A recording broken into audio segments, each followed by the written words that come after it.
Today we are dealing with 8th chapter of Indian polity, that is directive principles. This chapter is important from prelims perspective. कम से कम एक question तो आता ही है इस chapter से. You can expect at least one question from this chapter in prelims examination. So in only 10 minutes we will try to cover whatever is important from prelims perspective from this chapter. So without further ado, let us begin. The directive principle of state policy are ideals enshrined in Part 4 of the Indian Constitution and range from Article 36 to 51. These are borrowed from Irish Constitution and they had borrowed it from Spanish Constitution. Dr. B.R. Ambedkar has described them as novel features of our Constitution. Granville Austin has described them as conscience of Constitution. See, Parliament makes law. Parliament law बनाती है. Executive take care of administration. So these directive principles are instructions in this regard. They are not mere instructions but they are constitutional instructions. Directive principles instruct करते हैं parliament को, executive को. These directive principles guide government, legislature and executive. That means they are essential for governance. They resemble instrument of instructions to Viceroy given in Government of India Act 1935. उसको resemble करता है. Directive principles of state policies are non-enforceable guidelines in court of law. In court of law हम इसे enforce नहीं कर सकते. These are non-justiciable in court of law. If government is not doing anything to implement directive principles of state policy, you cannot go to court. Directive principles of state policy aims to establish economic and social democracy and a welfare state. हमने last chapter में पढ़ा था, we discussed in last chapter that fundamental rights establish political democracy. Now in this chapter we will understand how directive principles of state policy try to establish social and economic democracy. Now let us look at each directive principles one by one. See, Article 38, it provides that state shall promote welfare of the people and take steps to minimize inequalities in income and status. See, directive principles 3 category में divide होते हैं. They are divided into 3 categories: socialistic, Gandhian and liberal. So in this table in front of you, first you will have the article number, then in second column you will get the provision of what this particular article is trying to say, and in third column you are getting the category of directive principles. You will know whether is it a socialistic directive principle or is it a liberal directive principle or a Gandhian directive principles. ये क्यों करना है? Because questions in prelims examination can be asked in such a way that it will tell you to identify whether number of such article, is it a socialistic principle, is it a Gandhian principle or is it a liberal principle. So it is necessary that you know what are socialistic, Gandhian and liberal principles. There is also a trick for this. If it is related to village, it is related to village industries, then it can be a Gandhian principle. If it is related to democratic decentralization, then again it is related to Gandhian principles, because Gandhian principles were, see, what are the Gandhian principles? Truth, non-violence, that is Satya, Ahimsa, and then Sarvodaya, that is means the rise of village industries, and to establish Gram Swaraj, that is, so if it is related to that, then it can be a Gandhian principle. Similarly, socialistic principles, they are about equality, mostly socio economic equality. अगर उसके related कोई article रहेगा, so that can be categorized as socialistic directive principles. And जो socialistic भी नहीं है, जो गांधीयन भी नहीं है, वो most probably it will be a liberal principle. So there is Article 38 which states that state shall promote welfare of the people and take steps to minimize inequalities in income and status. यहाँ पे keyword है inequalities, so it is a socialistic principle. Then Article 39, the state shall in particular direct its policies towards securing 1. Right to an adequate means of livelihood to all the citizens. 2. Resources shall be organized in a manner to serve the common good. कद्दू कटेगा तो सब में बटेगा. Resources should be distributed equally. Then 3. The state shall avoid concentration of wealth in few hands.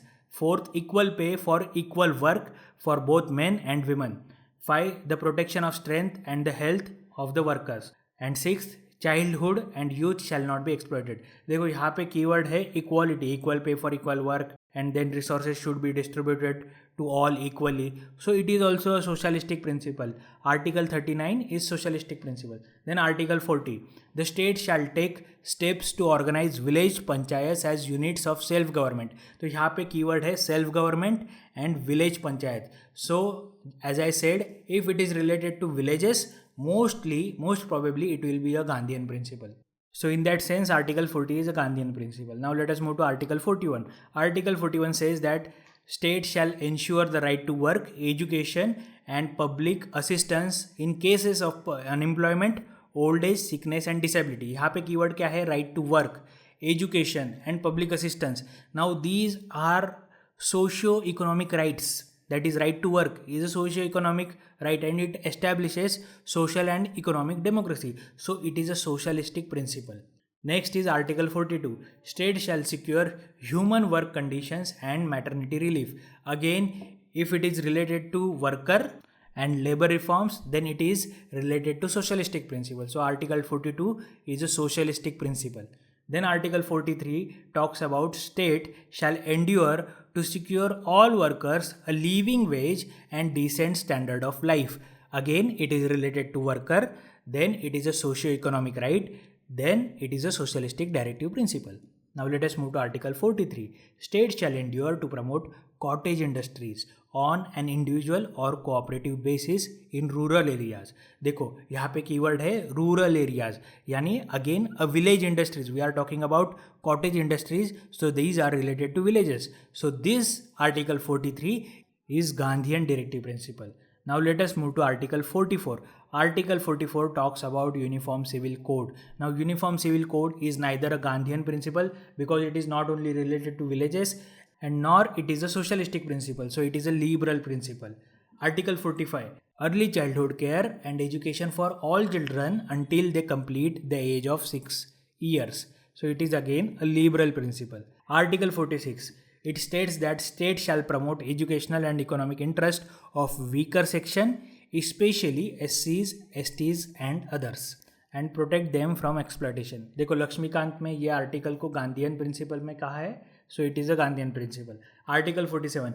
Improving public health and prohibiting intoxicants, raising nutritional levels and improving living standards. यहाँ पे the keyword है is intoxicants. Therefore, it is a Gandhian principle. Now, Article 48, prohibiting slaughter of cows and other cattle and improving their breeds. Since it is related to cow, the idea of Gandhiji's ideal village included all this. Encouraging desi breeds, prohibiting liquor. So, these all are Gandhian principles. Now, let us move to the next, that is Article 48 में ही दूसरा part है to organize agriculture and animal husbandry on modern and scientific lines. So this is a liberal principle. Now 48A states that state shall take steps to protect and improve the environment and safeguard forest and wildlife. It is a liberal directive principle. इसके आगे जो भी directive principles है from Article 48, 48A, these are liberal directive principles. Then Article 49 talks about protecting artistic and historical monuments and places of interest. This is also a liberal directive principle. Article 50 talks about separating the judiciary from the executive in public services of the state. यानी कि judiciary and executive में watertight separation होना चाहिए. So that is again, this is neither a socialistic principle nor a Gandhian principle, so it is a liberal principle. Article 59 states that states shall take steps to promote international peace and security through respectful relations with nations, encouraging international law and treaty obligations, and settling international disputes by arbitration. So again, it is neither a socialistic principle nor it is a Gandhian principle, so it is a liberal principle. आपने एक चीज़ observe की होगी, all these directive principles try to promote, try to encourage state to do certain things. They are positively worded, do this, do that. So these are not like fundamental rights. Directive principles are positively worded and encourage state to do something. Now let us talk about new directive principles that were added through constitutional amendments. The 42nd Constitutional Amendment Act of 1976 added Article 39 which aims to secure opportunities for healthy development of children. तो एक provision article 39 में add किया था through 42nd Constitutional Amendment Act. Article 39A was added, which aims to promote equal justice and provide free legal aid to the poor. Through the 42nd Constitutional Amendment Act, also the 43A article was added, which calls for the participation of workers in the management of industries. Even Article 48A was amended, which seeks to safeguard forest and wildlife.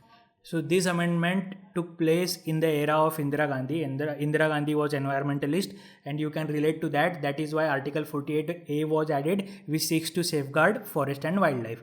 Now, the 44th Constitutional Amendment Act of 1978 added one directive principle, that is Article 38. उसमें add किया था, which requires the state to secure social order for the promotion of the welfare of the people.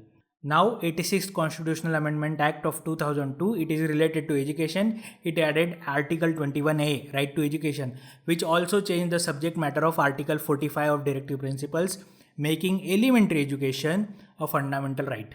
Now, 97th Constitutional Amendment Act of 2011 added Article 43B, which deals with cooperative societies.